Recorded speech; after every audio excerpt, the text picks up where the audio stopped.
This is the last section for Unit 5, and we're going to talk about, instead of linear equations, we're going to talk in this unit about linear inequalities. You might remember inequalities from when we did work on them earlier, and now we're actually going to look at them graphed on a coordinate plane.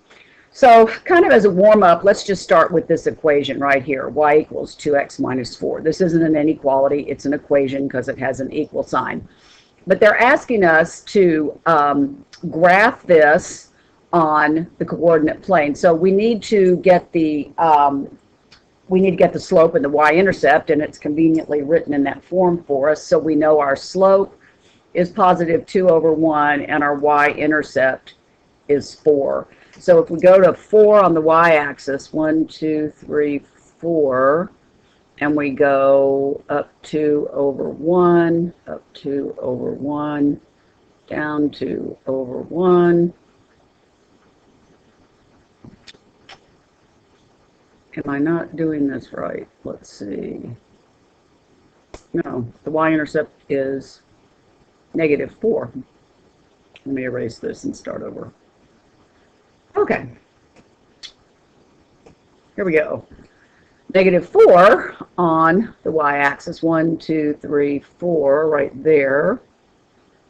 And now we're going to go up 2 over 1, up 2 over 1, up 2 over 1. And you guys can get your straight edge and draw your straight line, which I, of course, cannot do with this pen. So we've graphed the line, we've done what they've asked us to do, and now it says pick a point above the line. Okay, so I'm going to pick this guy, 2, 6. How does the y side compare to the 2x minus 4 side when you plug in the coordinates of our point? So y is 6. How does that compare to 2 times our x is 2 minus 4? So we get 6 equal to 4 minus 4 is 0. So actually 6 is greater than 0. So the 6 is greater than 0. Pick a point below the line. So I picked 5, 2. 1, 2, 3, 4, 5, 1, 2. I picked that guy. Again, we're going to compare the x and the y to our line. So here's the equation of our line, and here's some random points out there that are not on our line. And we're going to compare what does the y side look like when you plug in these points that are not actually on the line. So let's see, this point was 2, 6. This point was 5, 2. When we plug it in, we get 2 equals 2. How does it compare to? I guess we should put a question mark here. How does it compare to 2 times 5 minus 4? So that's 10 minus 4, which is 6. So 2 is less than 6. So when we plug in numbers on this side of the equation, it looks like we're getting a less than. And when we plug in numbers above, points above, it looks like we're getting a greater than for the y value. And then when we pick a point on the line, it should be exactly equal. Let's see if that works. So what about 4, 4? 1, 2, 3, 4, 1, 2, 3. Of course, it is on my line, if I could draw a straight one. So let's plug it in. 4 equals 2 times 4 minus 4, and we would expect that we would get a true statement here because every point on the line makes this equation true when you plug in a value for x and y. So this is sort of a warm-up to what we're going to talk about for linear inequalities. They are linear, so they form a straight line. They are linear functions, so we know the x doesn't repeat, and they pass the vertical line test. They are vertical functions involving our inequality symbols. So less than, greater than, less than or equal to, greater than or equal to. The solution to a linear inequality is any point, all points that make the inequality true.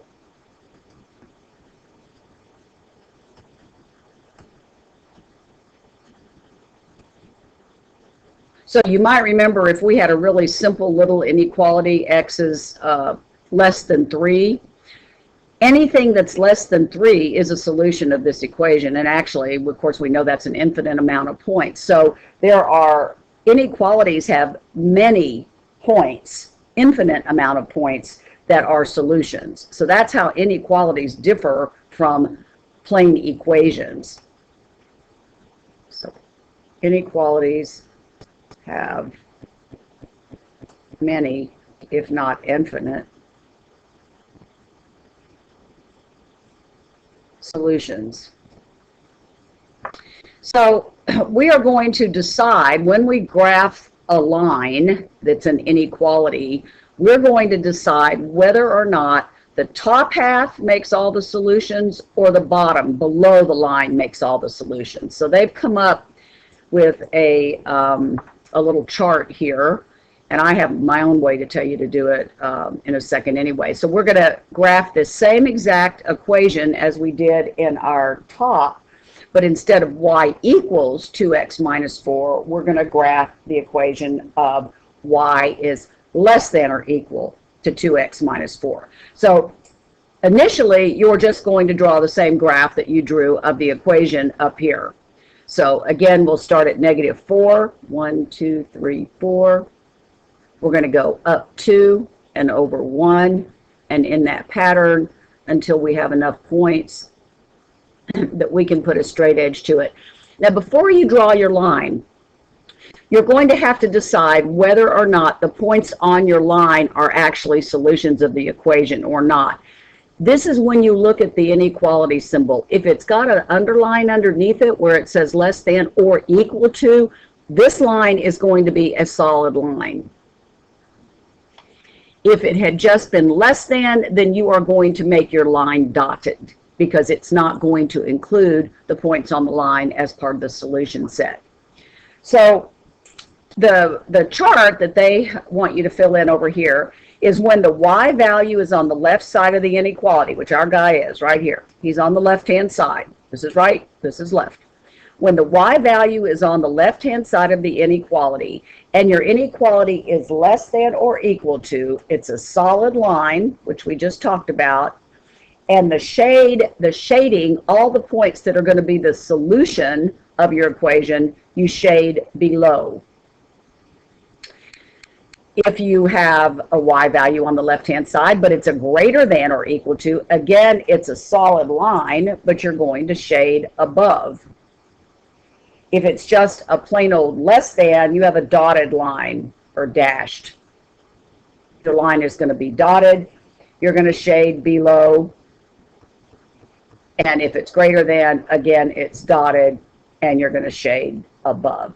So if you look at our particular inequality, we have a less than or equal to, so it's this guy. We drew our solid line, and the solution of our equation is going to be all of the points that are on the line or below it. Now, here's how, if you can't memorize this chart, there's an easy way to tell whether you're going to shade below or above.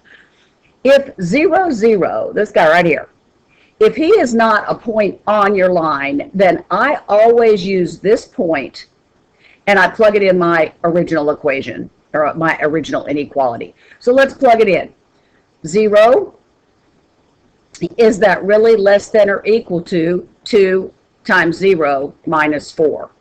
So 0 less than or equal to, that's 0 minus 4, minus 4. That's not true. 0 is not less than -4. So no points on where 0, 0 is are a solution. So that automatically tells me I've got to shade the other side of the line. So that's how I do it. If you want to memorize that, you can memorize that as well. But it's easy to know whether you do a dotted or a solid line by just looking at your inequality symbol, and then you can tell which part of the graph to shade by picking 0, 0. Let's see, how are we doing on time? We'll stop and then come back to the next page on the next video.